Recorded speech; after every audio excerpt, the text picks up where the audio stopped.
Hey guys, what is up? It is me, Pagey here, once again with another video on Arrow Season 6. Now this is my long-awaited review for Episode 1 of Arrow Season 6, otherwise entitled Fallout. So obviously before we go ahead, there will be big spoilers about what happened in this episode, what really continued on from the end of last season. So if you have not watched the episode, be sure to go watch it before you watch the rest of this video. So obviously right at the end of last season, we saw Adrian Chase blow his brains out, triggering a dead man switch, which let off all of this C4 on Lian with quite a few people on the actual island. So we were left in the off season just wondering, okay, who the hell died? How are these people meant to have survived this accident, or not this accident, but this incident, might I say. Now we actually kick off this season 5 months later. The opening action scene for this episode and this season was actually pretty cool. We had underwater green arrows, so I was wondering what the hell was going on, and then I just saw the arrows coming out of the water and I thought, okay, that's pretty cool. And of course we saw Oliver shoot out from the water, which it was pretty cool, something that we haven't seen before. Now also in this opening scene we get a look at Wild Dog's new suit. Now I wasn't really expecting him to get a new suit, but now that he has it, it lets you look back at the poster for Crisis on Earth X, and you do see Wild Dog there, and he does have the new mask on in the artwork for it. So they knew about it then in regards to making that poster, and I think it looks pretty cool. Obviously it's not as good as the really comic book accurate one we had last season, but they had to improve it because his costume or his suit was very street level, and if everyone else is getting upgrades, it'd feel weird if Wild Dog wasn't getting an upgrade as well. And he also has a pretty powerful shotgun as well, so that's pretty awesome. I'll mention it here quickly because I know people are going to bring it up. Yuck, Olicity, not a fan, let's move on. Now one thing that's really going to stretch out, you would think the first half of this season, maybe the whole season completely, but definitely the first half, is the relationship, or the troubled relationship, between Oliver and his son William. So at the beginning of the episode, it's not good, is it? It's William is not the biggest fan of Oliver, doesn't call him Dad, calls him Oliver.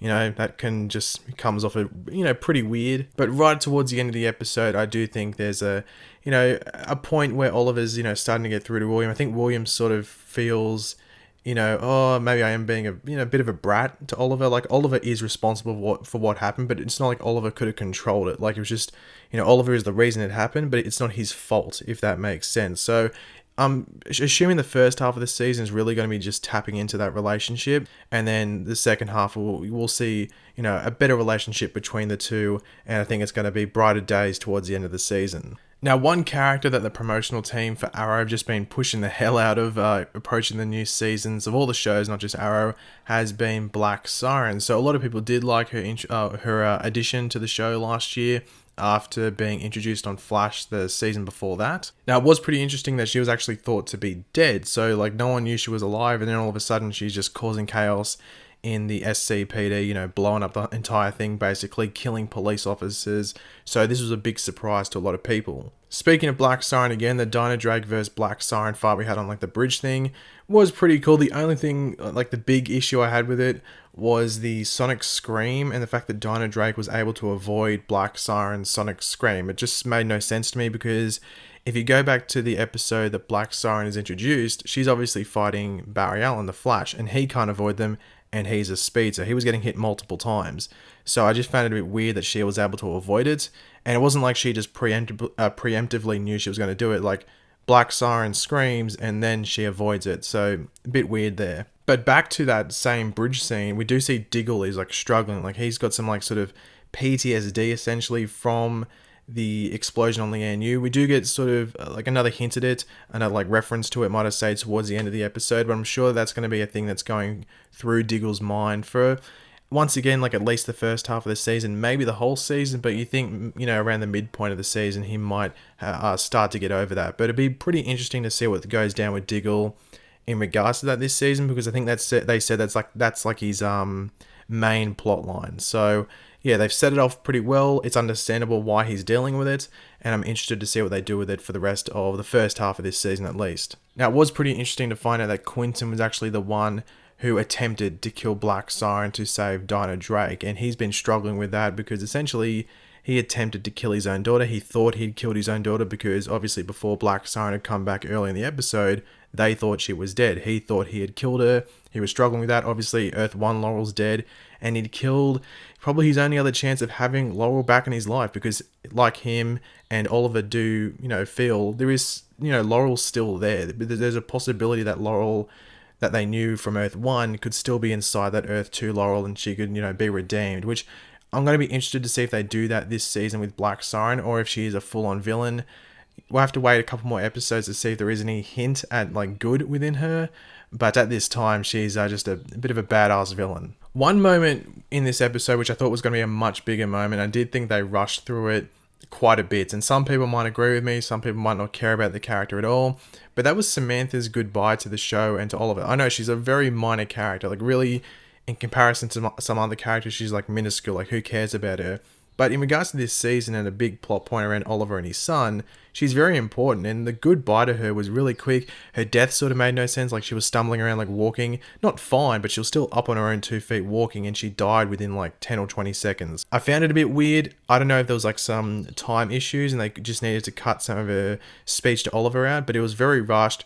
I didn't think it was the best goodbye, and I think they could have done it better, but I didn't hate it. It just wasn't done as well as it could have been. One thing some people might have missed out of is that Captain Pike is out of a coma. I don't know if they ever mentioned it before, that he had got out of a coma last season, but yeah, he's out of a coma now, and he was at the little police academy graduation thing. So yeah, Captain Pike is out of the coma now. Seeing Black Siren draw out Team Arrow so the bunker was really vulnerable was very smart, and it's going to be interesting to see what Black Siren is like in regards to a tactician this season, because she is leading that group by the sounds of it. So they're all mercenaries working for her, and seems like she's in charge. There's probably another upper one, which we'll talk about, another upper person above her, which we'll talk about towards the end of the episode.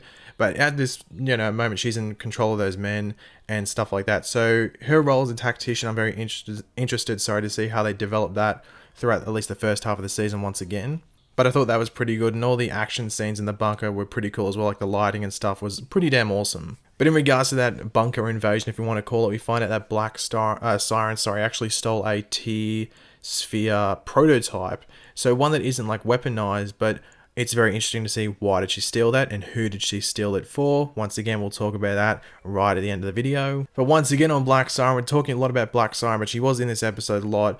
And we get that altercation between her and Quentin Lance again once she's leaving the bunker. And as I've said before, it's going to be interesting to see how that develops this season. What Black Siren becomes this season. Will she remain this villain, or will she take a good turn and possibly become not exactly goody two shoes and working with Team Arrow, but more of an anti-hero, if you want to call it that, or just slightly redeemed. She might still do some bad stuff, but she's not as evil as she's coming off in the this first episode, at least, and what we saw at the end of last season as well. So I'm interested to see how they handle that, what Quentin's role in that could be as well, and I think they've got a good storyline there, so hopefully they deliver on it.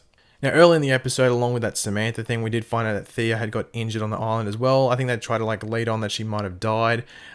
As soon as they cut to Samantha, I thought, okay, well, Thea's not dead, because they would have focused more on Thea in that instance, because she's been around since season 1. So she's in hospital, but she's not doing well. And going by the trailers, we knew that Slade Wilson was going to show up here. And essentially this whole conversation, or at least part of it, was set up for the episode 5 and 6, two-parter episode, which is a Deathstroke origin episode. So the flashbacks that in that episode are going to be Deathstroke after he left Lian and he goes back to Australia and stuff like that. And then the current day mission is trying to get Slade Wilson's son, Joe. And I think that's going to be really enjoyable, and I'm excited for it. I'm pretty sure a lot of you guys are. But the big cliffhanger for this episode was one that I'd actually been spoiled about on Twitter, unfortunately, and I do not like the fact that I got spoiled about it. But I didn't actually think it was going to happen at the end of this episode. I thought it was happening, maybe 3 or 4 episodes in. So the fact that it happened at the end of episode 1 sort of blew my mind. I wasn't expecting it. And obviously that big cliffhanger is that Green Arrow has been identified as Oliver Queen. It's on the news, all over the news, Oliver Queen in the Green Arrow suit with his hood down. So I wonder how they got that image. I had a look at it and I was like, okay, I wonder where they got this image from and stuff like that. Was it in the bunker or something like that? I wasn't 100% sure where this photo was taken. But it just means that Oliver's got a lot on his plate to deal with, especially in episode 2 and the next day. He's not going to be able to just walk into the mayor's office and be like, hey, everything's fine. He's sort of in trouble. And Obviously, Green Arrow isn't the biggest, the Star City isn't the biggest fan of Green Arrow at the moment because of what had happened last season, so it just makes his situation even worse. Like, if Green Arrow was like the hero like he was earlier on, then he wouldn't be in that bad of a position, but Green Arrow is sort of like a criminal essentially at the moment, so it just puts it puts him in a harder spot. Now, the last thing I wanted to talk about in this review has to do with Black Siren again. Yes, I've mentioned that name like 20 million times in this video, but obviously we did see that someone had gone and rescued Black Siren. So I guess the big question is, who was that? So that's the question I'm asking everyone to answer in the comments section down below. Who do you think rescued Black Siren? Was it Richard Dragon? Was it Caden James? Was it another mob boss that we're familiar with and we don't know about? Was it like the secret identity of Vigilante? Something crazy like that. Let me know in the comments section down below who you thought, or who you think, might I say, rescued Black Siren off of Lian, because I do think it's going to be a big player in what's to come in the next couple of episodes.